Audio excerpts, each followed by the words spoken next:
ऋषियों के कुल को उतारने वाले हैं। माँ नर्मदा संसार के सभी मानवांछित फल देने वाली है। माँ नर्मदा जो भी व्यक्ति के ताप है, संताप है इत्यादि सबको हरने वाली है। उन्हीं माँ नर्मदा के पावन तट पर स्थित श्रीपीठ अमरकंटक से मैं सभी श्रोताओं का, सभी विद्वानों का, सभी भक्तों का हार्दिक स्वागत करता हूँ। बड़े सौभाग्य की बात है कि आज हमारे साथ सनातन धर्म चर्चा के कार्यक्रम में शांति स्वरूप ब्रह्मचारी जी हैं। शांति स्वरूप ब्रह्मचारी जी लगभग 30-35 वर्ष से इस आश्रम में अपना जीवन जी रहे हैं, इस रास्ते को चल रहे हैं और अमरकंटक में ही विराजते हैं। माँ नर्मदा के भक्त हैं। माँ नर्मदा को बहुत बारीकी से महाराज जी ने देखा है। महाराज जी ने नर्मदा खंड का भ्रमण भी किया है। पूरे भारत का भ्रमण तो किया ही किया है, लेकिन नर्मदा खंड का बहुत ज्यादा भ्रमण किया है।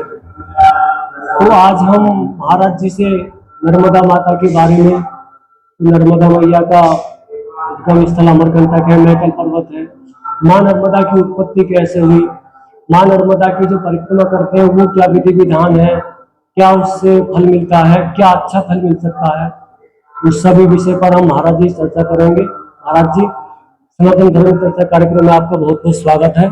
आपको नर्मदे हर हर। नर्मदे हर। जैसे आपके बारे में बताया कि आप माँ नर्मदा के पावन तट पर अमरकंटक में ही विराजते हैं, तो आप बताइए अपने बारे में क्या बताना चाहते हैं। पहले अपने बारे में, फिर माँ नर्मदा के बारे में। इस समय हम पावन पवित्र अमरकंटक धाम पर बैठे हुए हैं। हमारा गुरु स्थान कल्याण सेवा आश्रम।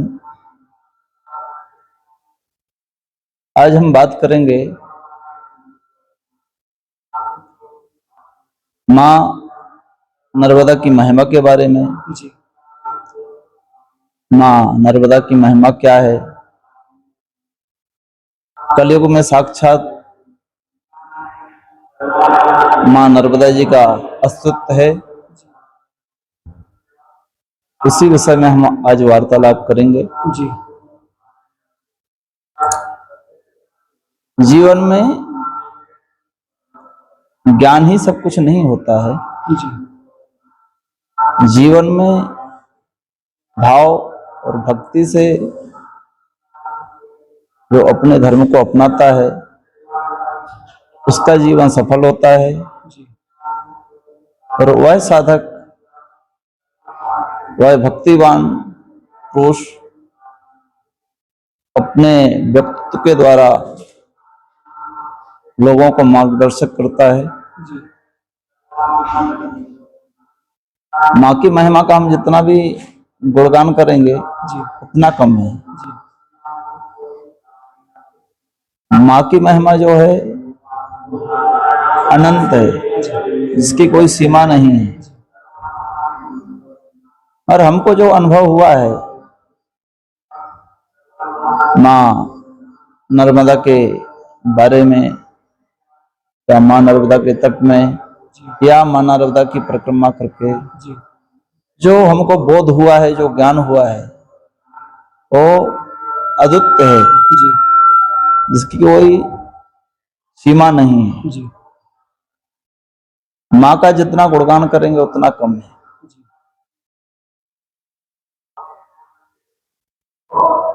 अमरकंटक, सतपुड़ा, मेकल सुता के बीच से प्रकट हुई। जी। माँ सुता प्रकट हुई हैं। जी। शिव की पुत्री कहलाती हैं माँ नर्मदा। और माँ नर्मदा का जो अमरकंटक में जो स्वरूप है वो बाल स्वरूप है। बाल स्वरूप कहा जाए तो जैसे कि बच्चे का जो जन्म होता है और शिशु अवस्था रहती है, उसी अवस्था में माँ का प्रकट काल हुआ यहाँ पर जी माँ नर्मदा की नगरी पे, इस धरा पर। जी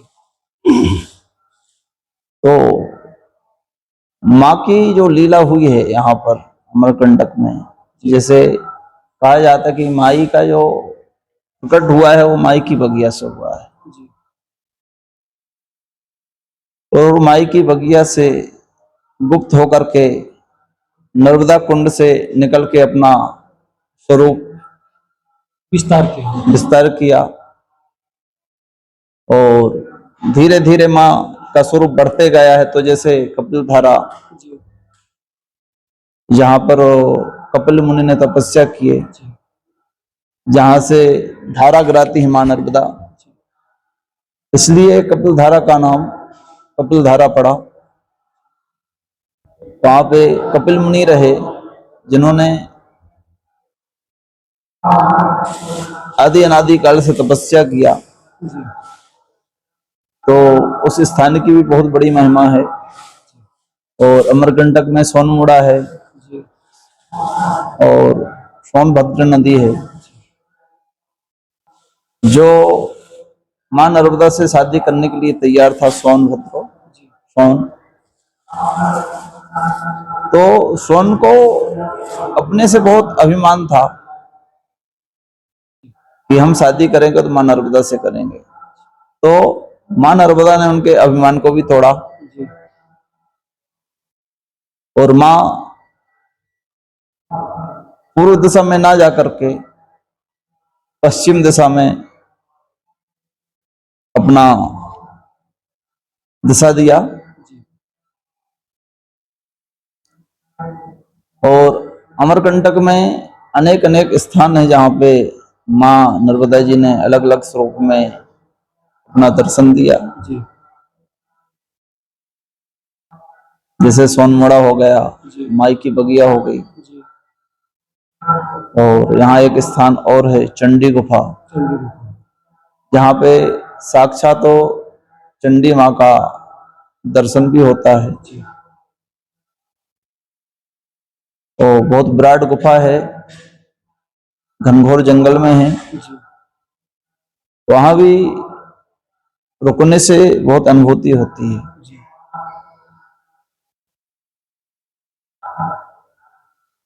माँ नर्मदा के जो उत्पत्ति की विषय में लोग बात करते हैं, तो हम बोलते हैं कि भगवान शिव के पसीने से उत्पत्ति हुई। तो इस बारे में आप भी अपना अनुभव बताएं कुछ।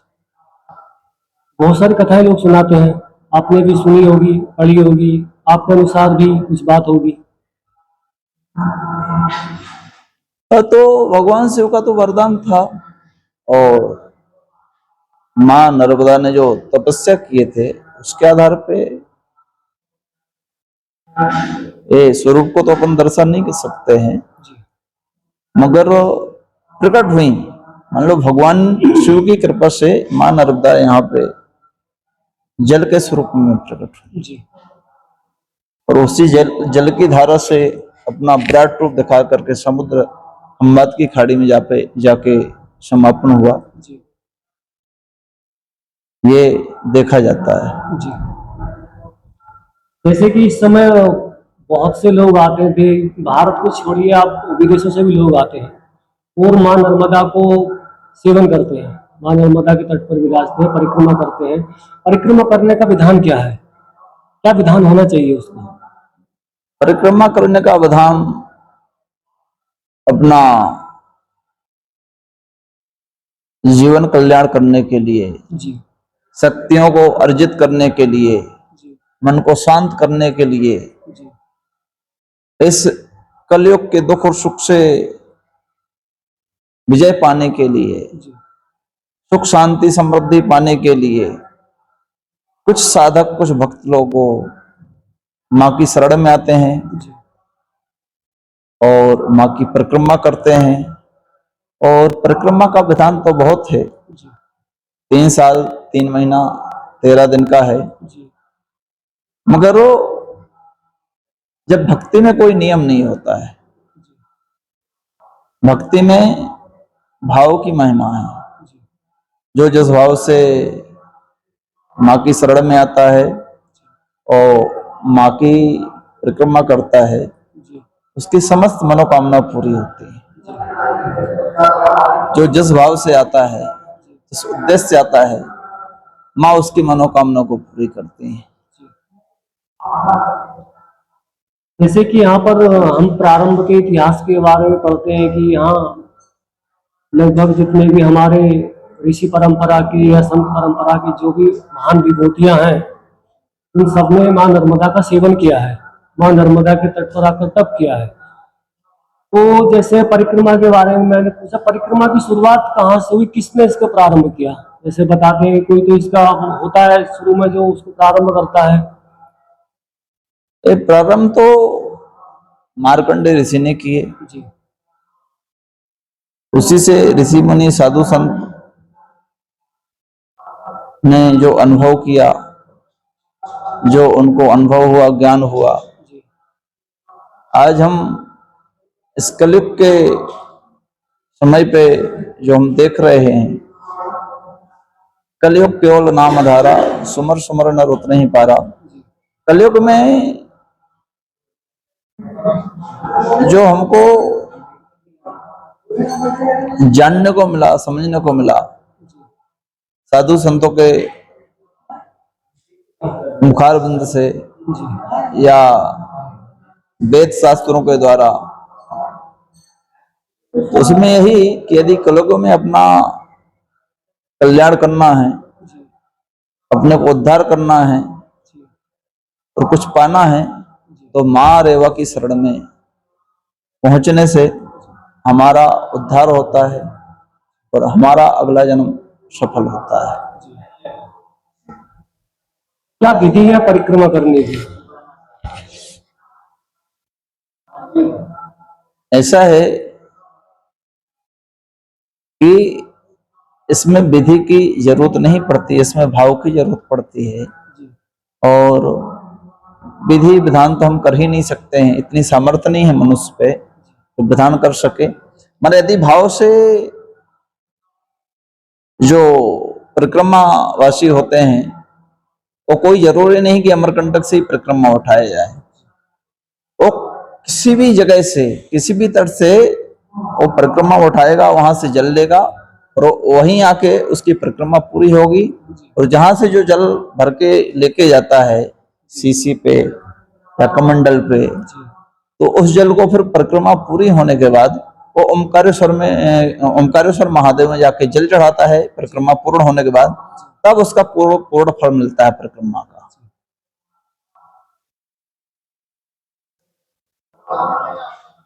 और साधु संत और गृहस्थ आश्रम वाले, कोई पैदल करता है परिक्रमा, कोई बस के द्वारा परिक्रमा करता है, कोई अपने पर्सनल वाहन से परिक्रमा करता है। तो जिसको जो साधन मिल जाता है वो उसके द्वारा परिक्रमा करता है।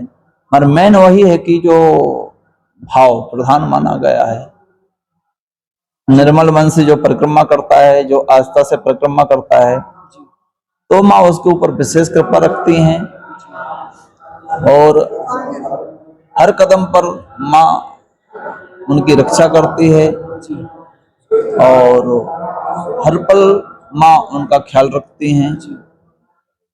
और आप जो कल्पना करोगे वो कोई ना कोई आपके पास लेके आएगा। इसमें किसी चीज की चिंता नहीं रहती कि हमको कहाँ भोजन मिलेगा, हम कहाँ पे जाके विश्राम करेंगे। हाँ, माँ सब अपनी व्यवस्था बना देती, माँ की इतनी असीम कृपा होती है। इस तरह परिक्रमा के जो मार्ग है उसमें जो जैसे क्या बहुत नामी है, जैसे सूलपानी की झाड़ी है या लक्कड़ कोट की झाड़ी है, तो सूलपानी की झाड़ी में बहुत सारी बातें लोग करते हैं। कोई बोलते हैं कि ऐसा पर्वत है, ऐसा है, कांटे बहुत है, या पहले जमाने में तो बोलते हैं कि वो लोग सामान इत्यादि छीन लेते थे। तो ऐसा सूलपानी की झाड़ी के बारे में क्या है, ऐसा कुछ बात है? हाँ, हमने जब 97 परिक्रमा किए थे जी तो वहाँ जो कोल्ड व्हील रहते हैं, जी जो बताया जाता है कि जो कोल्ड व्हील हैं वो माँ नर्मदा के भाई कहलाते हैं। तो उनको संबोधित अपन मामा बोल के संबोधित करते वो हैं। भाई क्यों बताते हैं कि हम नर्मदा मैया के भाई हैं, ऐसा क्यों कहते हैं? वो क्या इसलिए करना कि है? माँ से उनका कुछ ऐसा संबंध जुड़ा होगा, जी, तो संबंध के कारण वो अपना आजीवन चलाते रहे वहां पे घनघोर जंगल पे। जी, और वहां पे तो कोई साधन ही नहीं है, ना ओढ़ने बिछाने के कोई कपड़े मिलेंगे आपके पास, ना खाने का ऐसा बहुत कुछ मिलेगा। जी, वो कंदमूल फल, वनस्पति, जो बाजरा जो वहां होता है, जी, वो स्वतः वो उसका अपना जीविका चलाते हैं। और जो भी साधु संत आते हैं उनकी सेवा भी करते हैं। और वहां का नियम ही है कि वहां पे लूटा जाता है। जी, और लूटने का ये उद्देश्य नहीं कि उनका कोई उसमें काम वासना के द्वारा या लोभ लालच के द्वारा वो आपको लूटते हैं। और लूटने का यही देखा हमने, अनुभव किया कि जो माया मोह है। जी। जो व्यक्ति के सामान से मोह हो, आप जो हाँ परिक्रमा कर रहे हैं, हाँ उनमें किसी सामान का मोह हो, किसी पैसे का हो, तो वो हाँ, मोह खत्म हो जाए वो मोह खत्म हो कि भाई जाए। चिंता खत्म करो तुम अपनी। हाँ, जी, यदि आप जब माँ की शरण में, माँ की कृपा से निकले हो, माँ के आधारित निकले हो, तो माँ पे भरोसा करो। जी, और एक समय ऐसा आएगा कि ये सब कुछ छूट भी जाएगा, तो पहले ही छोड़ दो। ये वहां से एक ज्ञान मिलता है हमको, जी, और अनुभव होता है कि अब हम अकेले हैं, अब हमारे पास कुछ भी नहीं है। जो भी आप जो अभिमान होता है, अभिमान पूरा टूट जाता है वहां पर, और निर्मल मन हो जाता है। जी, जब जो भी है वो केवल ईश्वरी शक्ति या माँ की शक्ति हमारे साथ है, और इस दुनिया में कुछ भी नहीं है। जी, माँ के सिवा इस दुनिया में कुछ भी नहीं है। ये हमको वहां पे एक अनुभूति होती है। और वहां पे इतना सुहावना लगता है कि दुनिया कुछ भी नहीं, जो भी है तो सब यहीं यहीं पे है।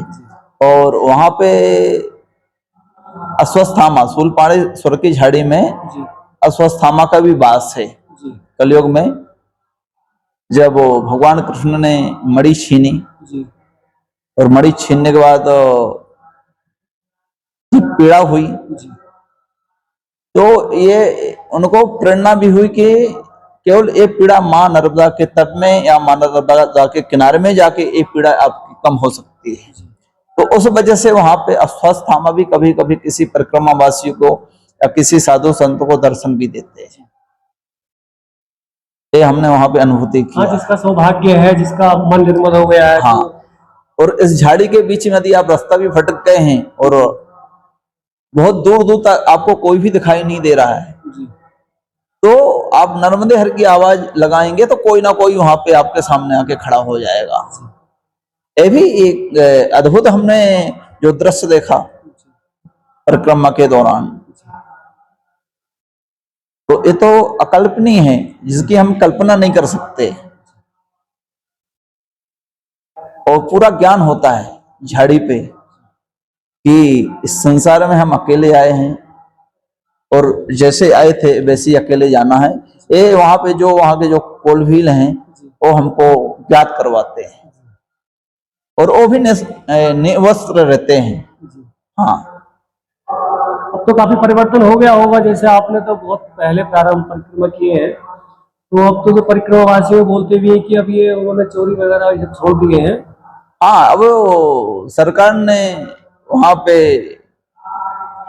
कुछ परिवर्तन कर दिए, जी, तो समय के आधार पर तो हर चीज बदल जाती है। जी, मगर जो माँ की जो महिमा है वो तो कोई नहीं बदल सकता माँ की महिमा तो सरकार तो क्या बदलेगी माँ है। की महिमा?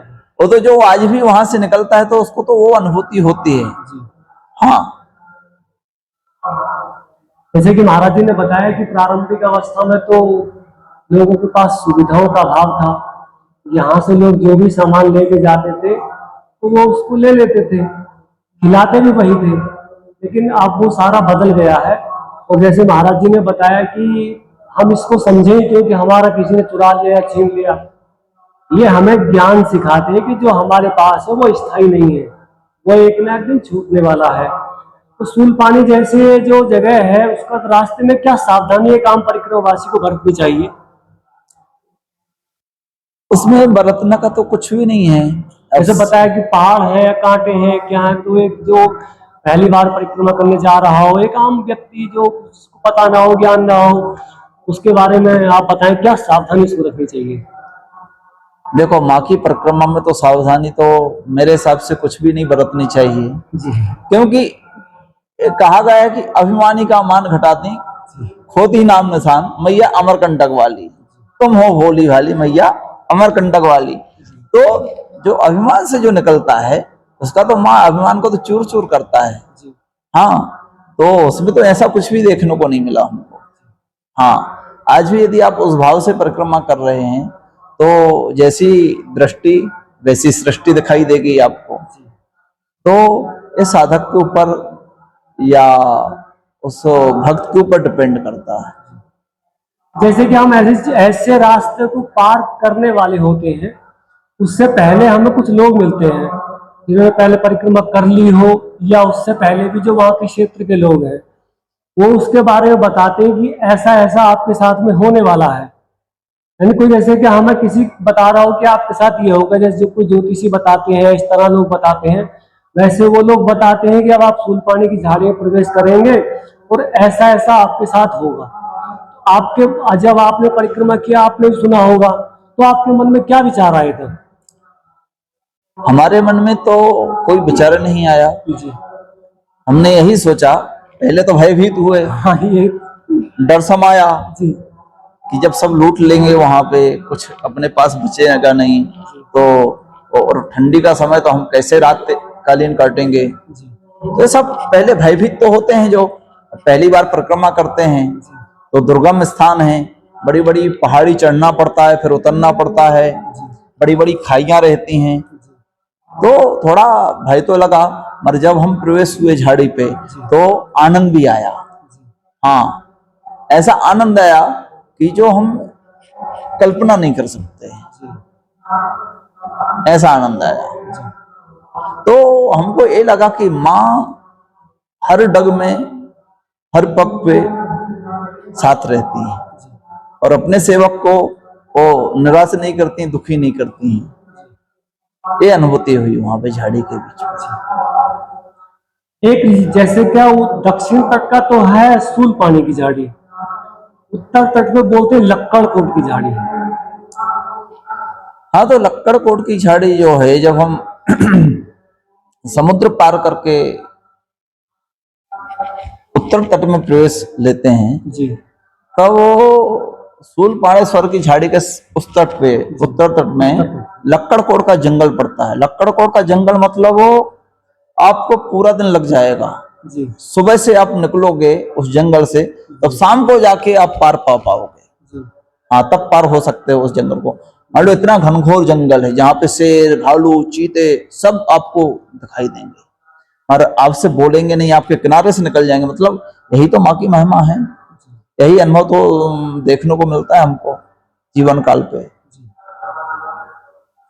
जैसे उत्तर तट पे हम गए तो लोगों ने सूलपानी की झाड़ी के बारे में बताया कि भाई ऐसे ऐसे जो कोई भी लोग हैं वो आपके साथ ऐसा होगा, तो ये आपके साथ में मुश्किलें आएंगी। उत्तर तट पे जब हम आते हैं तो वहां सुनते हैं लक्कड़कोट की झाड़ी। लक्कड़कोट की झाड़ी में अलग समस्या है, वहां बोलते हैं कि हिंसक जानवर है, शेर है, भालू है, ये है। तो सूलपानी झाड़ी के बारे में जब लोगों ने बताया तब आपके मन में आया, फिर लक्कड़कोट की झाड़ी से पहले आपके मन में क्या आया। फिर तो जब हम सूलपाणेश्वर की झाड़ी से अनुभव लेके गए तो हम तो वैसे ही मजबूत हो गए। तो हमारे मन में ऐसी कोई समस्या नहीं आया, ऐसे कोई विचार नहीं आया। अब जो भी होगा तो माँ तो हमारे साथ में है। एक विश्वास रहता था कि माँ हमारे साथ में है, हमारा कोई कुछ नहीं बिगाड़ सकता है, हमारे ऊपर कोई संकट नहीं आ सकता है, ऐसा एक मन में धारणा रहती थी। और माँ उस धारणा को पूरा भी करती है। वो मक्का की रोटी, वो बाजरे की रोटी, वो उनका अलग रेसिपी होती है जो भी है। तो उधर तो फिर उधर तो लक्कड़कोट की झाड़ी में यही लोग सेवा करते हैं। उस महा सेवा का क्या है, जैसे आपने बताया पूरा दिन पार करने के लिए लगेगा। लक्कड़कोट की झाड़ी में तो कोई भी नहीं मिलता है जी हाँ, बीच में एक आध साधु का आश्रम मिल जाए एक अलग बात है। जी और एक साधु का आश्रम मिला था जी और उन्होंने बतलाया था कि अब आपको पूरा शाम हो जाएगा इसको पार करते पूरा दिन करते। पार में हाँ, चलते हो और जाएगा। बीच में एक हनुमान जी का स्थान भी पड़ेगा। जी तो सुबह प्रातः काल वहां से निकलना पड़ता है। जी हाँ, और बीच में जब हनुमान जी मिलते हैं और उनके दर्शन होते हैं तो एक हमको एक बल मिलता है कि अब हनुमान जी हमारे साथ में हैं और हमारा कोई कुछ नहीं बिगाड़ सकता है, हनुमान जी हमारे साथ में चलेंगे। और वहां तो कोई रास्ता बतलाने वाला भी नहीं होता, मारो वही हमने बतलाया जब रास्ता भटक जाते हैं और जब माँ नर्मदा का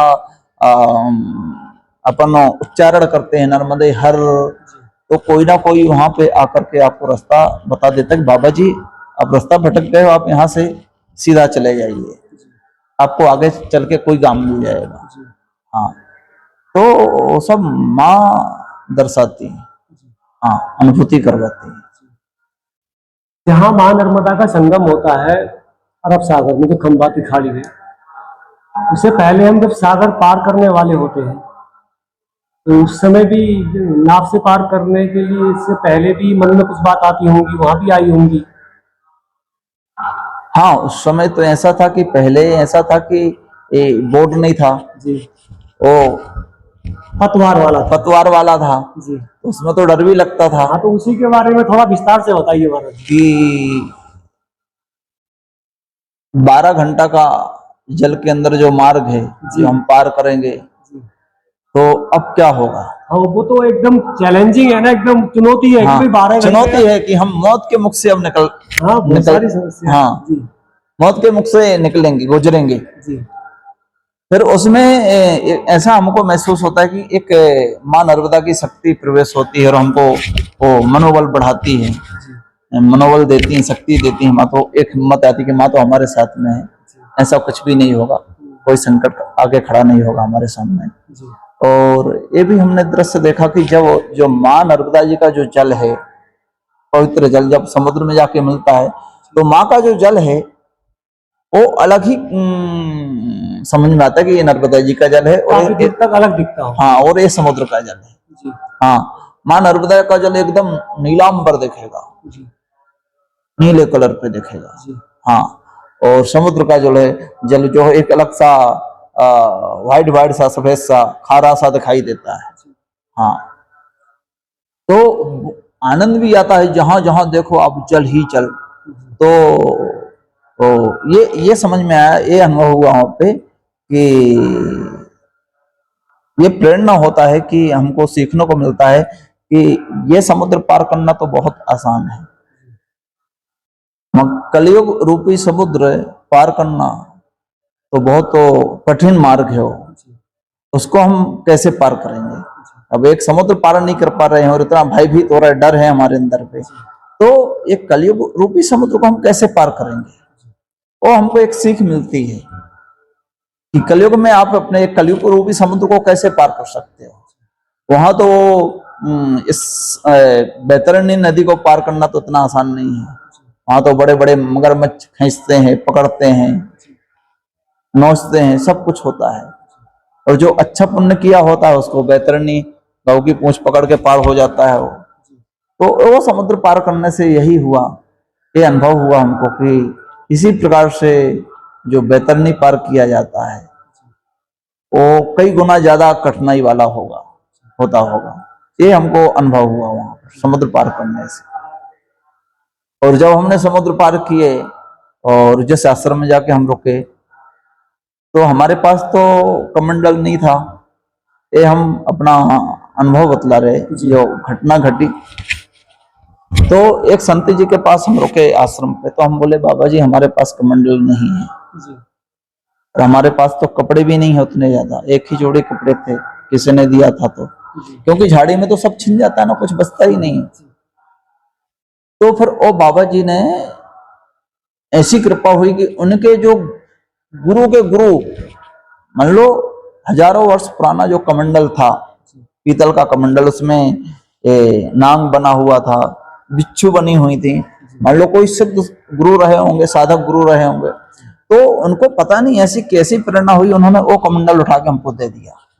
हाँ, बोले यही है तो इसको रखो आप। और जैसे ही वो कमंडल हमारे पास आया तो उस कमंडल का हमने ऐसी महिमा देखे कि उस कमंडल हमारे पास आते से ही हमारे पास किसी चीज की कमी नहीं रही। और वहां से 50 किलोमीटर आगे पहुंचते पहुंचते भरूच जिला पड़ता है। वहां पे जब हम एक गांव में रुके तो शिवरात्रि पड़ी। शिवरात्रि में हमने एक शिवलिंग मतलब नर्मदा जी का कंकड़ सब शिव शंकर, तो वो हमारे पास में था। तो हमने सोचे चलो एक बड़े वृक्ष है, इसी के नीचे हम इसकी स्थापना कर दें। सब प्रेरणा हुआ, गांव वाले सब शिवरात्रि का पर्व मनाया और शिवलिंग को स्थापना की, पूजन पाठ किए। और उस कमंडल की जब हमने महिमा देखे तो उस समय के हिसाब से 30 साल पहले 50,000 की चढ़ोतरी होना बहुत बड़ी बात होती है। 1900 कितना बताया आपने? 1997। 1997 50,000 की जरूरत है। हाँ, तो हम तो उस समय 10 रुपए को बहुत समझते थे, 50 रुपए को बहुत समझते थे। जब इतनी सारी चढ़ोतरी आई तो हम बोले इतने पैसे का हम क्या करेंगे, साथ में लेकर तो चला नहीं सकते। तो हमने पूरा पैसा उठा कर हम वहीं पे दान पेटी में डाल दिए और भक्तों को बोले कि आप ये अच्छे काम में लगा देना, ये धर्म के काम में लगा देने। मान लो वो कमंडल को लेकर के हम निमावर तक पहुंचे। फिर किसी आश्रम में हम रुके और वहां एक संत हमको मिले और होता क्या है कि वो हमारा कमंडल देख के बोलते आपका कमंडल छोटा है, हमारा कमंडल बड़ा है, आप एक कमंडल को रख लो तो छोटा वाला हमको दे दो। तो हमारा तो उतना ज्ञान हमको था नहीं, हम भी बालावस्था में थे, उतनी बुद्धि विवेक तो था नहीं हमारे पास। तो हमने कहा अब संत जी बोल रहे हैं तो हमने मना नहीं किया, वो कमंडल को हमने दे दिया। और जैसे ही हमने वो कमंडल दिए तो जो भी रिद्धि सिद्धि थी वो पूरी चली गई। बाद में हमको ज्ञान हुआ कि हमने तो अपना मान लो एक आत्मा निकाल के दे दिए। ऐसा महसूस हुआ कि हमारे पास तो कुछ भी नहीं बचा है उस कमंडल का। आज भी हम जब उस कमंडल की याद करते हैं तो हमको कभी कभी रोना आता है, उस कमंडल की महिमा को जो हमने अनुभव किया था।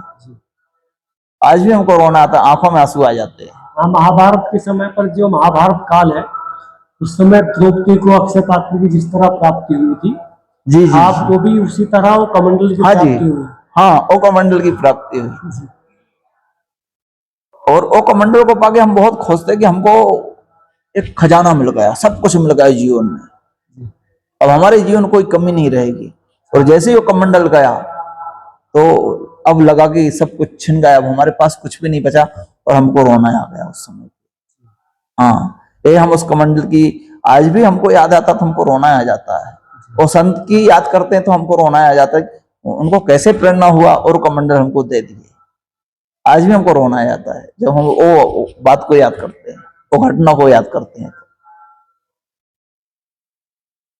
तो जी जैसे कि आपने परिक्रमा की, आपकी बहुत सारी स्मृतियां हैं, जैसे आपने कमंडल की स्मृति बताई जी, और भी कोई विशेष अनुभूतियां होंगी, उनको भी थोड़ा प्रकट कीजिए आप। अनुभूति तो हमको जो भी प्राप्त हुआ है माँ नर्मदा की परिक्रमा करके ही हमको सब कुछ प्राप्त हुआ है। और हमारे गुरु ने हमको आशीर्वाद दिए थे कि जाओ तुम्हारे पास कोई कमी नहीं रहेगी, हमारी कृपा तुम्हारे साथ में, हमारा आशीर्वाद तुम्हारे साथ में है। तो आज भी हम समझते कि हमारे गुरु जो हैं इतने सामर्थ्यवान, इतने तपस्वी, जो 12 वर्ष पेड़ के नीचे बैठ के तपस्या किए हैं और जल में बैठ के तपस्या किए, धूम में बैठ के अग्नि जला के आसपास तपस्या किए हैं, पंचअग्नि पे तपस्या किए। तो हम तो अपने आप को बहुत सौभाग्यशाली समझते हैं कि हमको इतने सामर्थ्यवान गुरु हमको मिले हमारे जीवन पे। ये हमको बहुत गरिमा है अपने आप को। हाँ, कि हमारे जो गुरु हैं, हमारे जो गुरु हैं बहुत सामर्थ्यवान हैं। हमारे जीवन में कोई संकट नहीं आ सकता और ना किसी चीज की कोई कमी आ सकती है, ये हमको अनुभव होता है। और यही गुरु शिष्य की तो महिमा को समझना इतना आसान नहीं है। यही कलयुग में गुरु शिष्य का नाता होता है, ना गुरु को कुछ देना है ना कुछ लेना है। हाँ, तो ये गुरु महिमा है। नर्मदा की परिक्रमा के साथ साथ हम एक गुरु की महिमा को बताते हैं। यदि आपके ऊपर गुरु की कृपा नहीं है तो आप कितने ही पूजन पाठ करो, कितना ही भगवान का भजन करो, आपको कुछ मिलने वाला नहीं, कुछ प्राप्त होने वाला नहीं। यदि गुरु कृपा हट जाएगी, गुरु रुष्ट हो जाएंगे, तो आपका अस्तित्व ही खत्म हो जाएगा। हाँ, ये हमने गुरु महिमा का देखा कि गुरु महिमा क्या होती है, गुरु की महिमा क्या है हमारे जीवन काल में। गुरु हमें बड़े बड़े संकटों से कैसे बचाते हैं। हाँ, गुरु की कृपा से असंभव संभव कैसे होता है। हाँ, तो ये सारी चीजें हमने गुरु की सेवा से या गुरु स्थान की सेवा करने से हमको बहुत कुछ प्राप्त हुआ।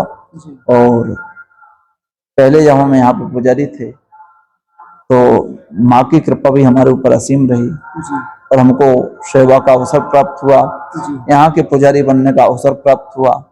आज वर्तमान में अभी जो पुजारी हैं हमारे गुरु भाई वो नर्मदानंद जी महाराज हैं और वो भी बहुत अच्छे साधक हैं और आज भी वो सेवा में तत्पर हैं, तैनात हैं, गुरु की आज्ञा का पालन करते हैं और उनके अंदर भी कोई लोभ लालच नहीं है और पैसे का कोई महत्व ही नहीं देते हैं कि पैसा क्या है, जो है वो सब कुछ हमारे गुरु हैं, सब हमारा काम सफल हो जाएगा। उन्होंने बड़े बड़े यज्ञ भी करवाए, उनको बड़े बड़े यज्ञ करवाने का अवसर भी प्राप्त हुआ। ये सब क्या है, ये सब गुरु की महिमा है ना, गुरु की कृपा है। तो ये उनको जो हमने देखा है कि गुरु के प्रति एक अटल विश्वास, माँ भगवती के प्रति एक अटल विश्वास। हाँ, और हर कार्य असंभव को संभव कर लेते हैं। हाँ, कोई भी कार्यक्रम कहीं भी करेंगे, झंडा गाड़ देंगे तो हम बोलते कि महाराज ऐसे कैसे हो सकता है, अभी कोई तैयारी नहीं हुई, सब हो जाएगा, गुरु की कृपा है, माँ की कृपा है, सब कुछ अच्छा हो जाएगा। और लाखों की भीड़ रहती है उनके कार्यक्रम में, उनके यज्ञ में, पूरा क्षेत्र का लोग आके भोजन प्रसादी पाता है, भंडारा पाता है। और वहाँ के लोग, क्षेत्र के लोग बोलते हैं कि हमने पहली बार ऐसा यज्ञ हमने देखा, दर्शन किया और यज्ञ से हमको बहुत अनुभूति हुई, अनुभव हुआ, जीवन जीने की कला सीखने को मिली। तो ये सारी चीजें उन्होंने, हमारे जो पुजारी जी हैं नर्मदानंद जी, उनके द्वारा उनको प्राप्त हुआ। और लगातार एक ही जगह में लगातार 3 वर्ष तक यज्ञ करवाना इतना आसान नहीं होता है, क्योंकि उसमें तो 25-30 लाख 50 लाख का खर्च रहता है और कैसे संभव हो सकता है। मगर उनको इतना अटल विश्वास रहता था कि नहीं, यज्ञ हमारा सफल होगा, पूरा होगा। और कहाँ से होगा, कैसे होगा, वो हम नहीं बतला सकते। मतलब उनको इतना अटल विश्वास गुरु के प्रति और माँ के प्रति। हाँ, तो ये बहुत सारी अनुभूति है जीवन काल पे, जो बड़े बड़े साधु संत, बड़े बड़े ऋषि मुनि माँ के तट पे जाके तपस्या करते हैं, साधना करते हैं, ध्यान साधना करते हैं, भजन करते हैं, माँ नर्मदा जी का गुणगान करते हैं अपना कल्याण करने के लिए और संसार का कल्याण करने के लिए। क्योंकि कलयुग केवल नाम आधारा, समर समर नर उतर ही पारा। कलयुग में केवल नाम का आधार है और कुछ भी नहीं है, कोई चमत्कार नहीं है यहाँ पे। केवल नाम का गुणगान करिए, आपका कल्याण हो जाएगा। हाँ, यही हमको सीखने को मिला माँ नर्मदा की कृपा से और गुरु की कृपा से। और यहीं पे हम अपनी वाणी को विराम दे सकते हैं। और यदि आपको और कुछ ऐसा प्रश्न हो तो आप बताइए, आगे क्या बोलें। जैसे क्या, क्योंकि माँ की महिमा को तो जितना गुणगान करोगे, जितना बोलोगे, उतना ही कम है। हमारे जीवन में किसी महान पुरुष के आने से बढ़कर कोई बात हो नहीं सकती। जब हमारे जीवन में कोई महान पुरुष आता है तो हमारा जीवन अर्श से फर्श पे पहुंच जाता है। और आपने अपनी इन बातों में गुरु की महिमा का वर्णन किया, नाम का महिमा का वर्णन किया आपने।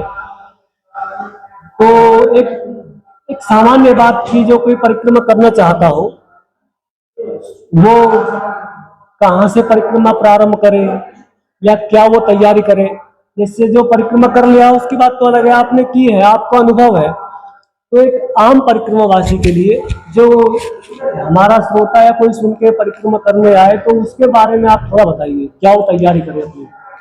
देखो, यदि साधक है, संत है, तो उसके लिए तो कोई तैयारी की जरूरत नहीं पड़ती है जी। क्योंकि संत तो फक्कड़ होता है, फकीर होता है जी। उसको तैयारी की जरूरत नहीं पड़ती। जो भी दंड कमंडल है, अपना आसन है, कंबल है, अपना कमल उठाया, डंडे का कमंडल उठाया और चल दिया माँ के नाम से, तो सारी पूर्ति तो होती रहती माँ की कृपा से, तो उसको जरूरी नहीं है। तो साधु संत तो अलग बात है, जो सतग्रस्त भी परिक्रमा तो करते हैं। सतग्रस्त तो आज ये जो दौर चल रहा है भौतिकवादी का चल रहा है, जी तो कोई गाड़ी से परिक्रमा करता है, जी सारा सामान लेके जाता है जी हैं, और पैदल भी चलता है, तो जगह जगह सुविधा मांगता है कि हमको अच्छा खाने को मिल जाए, अच्छा रुकने को ठहरने को मिल जाए, जी जी तो वो बात नहीं रहती, जी क्योंकि वो फिर माँ की महिमा को और माँ के ऊपर आश्रित नहीं रहा, वो खुद के ऊपर आश्रित रहा। जी तो अलग अलग प्रकार से अलग अलग भाव से परिक्रमा का है। तो अब सामने वाले के बारे में अपन उसकी भावनाओं को क्या बतला सकते हैं, वो किस भाव से कर रहा है, किस उद्देश्य से कर रहा है, कि कोई कामना को लेके कर रहा है, तो उसका एक अलग अलग उद्देश्य को नहीं बतला सकते हैं, वो उसके ऊपर डिपेंड करता है। हाँ, जैसे महाराज जी ने बताया कि परिक्रमा करने का या कोई और अनुष्ठान भी करने का सबका व्यक्ति का अपना अपना अलग अलग उद्देश्य होता है, और उस उद्देश्य की पूर्ति के लिए जैसे महाराज जी ने बताया कि उसमें भाव प्रधान है। आपका भाव कैसा है, आपकी अपने जो इष्ट है, जो गुरु है, उनके प्रति श्रद्धा कैसी है, समर्पण कैसा है, विश्वास कैसा है, सारी बातें इन्हीं पर निर्भर करती हैं। और जो भी हमारे श्रोतागण नर्मदा अमरकंटक में आना चाहते हैं या कहीं भी नर्मदा मैया का दर्शन या सेवन करना चाहते हैं, कोई परिक्रमा करनी चाहते हैं, कोई विशेष कठिनाई की बात नहीं है। आजकल सब बहुत आसान है, कोई बिल्कुल आजकल चोरी भी नहीं होती है, सब कुछ ठीक ठाक होता है। और महाराज जी आपने हमें हमारे श्रोताओं को अपना कीमती समय निकालकर इतनी अच्छी बातें बताई, और बहुत सौभाग्य की बात है कि आपने हमारे लिए समय निकाला। आपका बहुत बहुत आभार। हमको भी आपसे वार्तालाप करके एक अंदर से बहुत खुशी हुई, और हम तो सोच रहे थे कि हम क्या बोलेंगे, जी क्या नहीं बोल पाएंगे, जी मगर एक माँ पे हमको भरोसा था कि जो भी बोला जाएगा, जो भी अंदर से जो शब्द निकलेंगे, वो माँ की कृपा से ही निकलेंगे। और इतना समय कैसे बीत गया वो हमको ही पता नहीं चला, और आपसे वार्तालाप करके हमको ऐसा लगा कि आप भी किसी साधक से कम नहीं हैं, आपके अंदर में माँ की असीम कृपा होगी, ऐसा हमको महसूस हो रहा है। जैसे नवरात्रि भी चल रहे हैं आजकल, तो माँ की कृपा सब पे बरसती रहे, माँ नर्मदा मैया की कृपा सब पे बरसती रहे। महाराज जी आपका पुनः आभार। नर्मदे हर हर। नर्मदे हर। हम इसी प्रकार से एक भजन के गुणगान करके माँ का समापन करते हैं कि माँ की महिमा क्या होती है, उसके बारे में हमने दो शब्द जो प्रेरणा हुआ, और ये भजन हमने स्वतः बनाया है माँ की कृपा से। स्वागत है आपका। तुम्हें जाने जगत संसारे नर्मदा, तुम्हें मैया धीरे से बहो, तुम्हें माने जगत संसारे नर्मदा, तुम्हें मैया धीरे से बहो। अमरकंठ से निकली मैया, अमरकंठ से निकली मैया, हो रही जय जयकारे नर्मदा, मैया धीरे से बहो, तुम्हें जाने जगत संसारे नर्मदा, मैया धीरे से बहो, तुम्हें माने जगत संसारे नर्मदा, तुम मैया धीरे से बहो। अच्छा, मैया को कौन नहीं जानता है जी और कौन नहीं मानता है? जी वो दुष्ट प्रवृत्ति का भी होगा तो वो भी जानेगा और वो भी मानेगा। महिमा माँ की इतनी महिमा है, इतनी कृपा है कि कौन नहीं जानता है माँ को। तो यही माँ की महिमा है।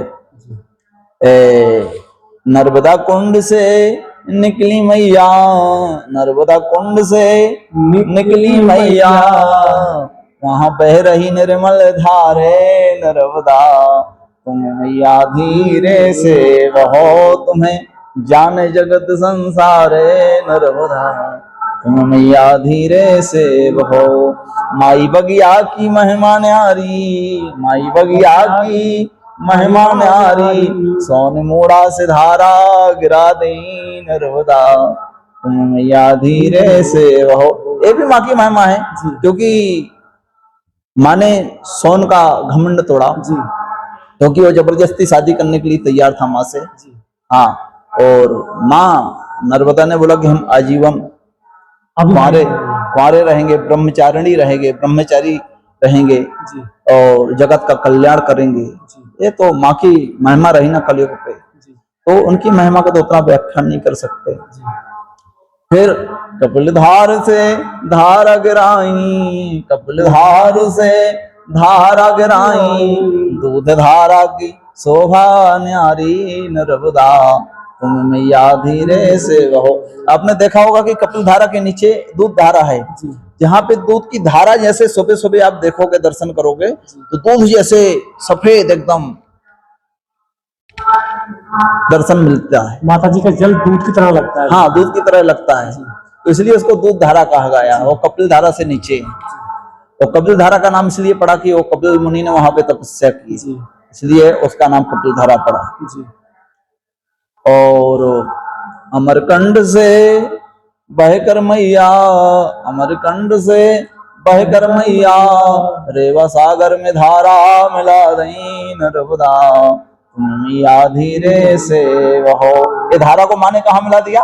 रेवा सागर में, संगम में जाके समाहित हो गई माँ, विलीन हो गई। माता जी ने उस स्थान का नाम ही चेंज कर दिया, बदल दिया। हाँ। जैसे उसको अरब सागर बोलते, खंबाती खाड़ी बोलते, हाँ। लेकिन जहाँ नर्मदा मैया का संगम होता है उसको रेवा सागर बोलते। रेवा सागर, इसलिए नाम ही बदल गया। नाम ही बदल गया, इसलिए उसको रेवा सागर बोलते हैं। हाँ, रेवा सागर बोलते हैं। तो रेवा सागर में धारा मिला दई नर्मदा, तुम मैया धीरे से बहो। अरे तेरे गुणों को कहाँ तक वर्णों में, शांति स्वरूप माँ तेरे चरणों में, और कर दैयो मेरा उद्धारे नर्मदा, तुम मैया धीरे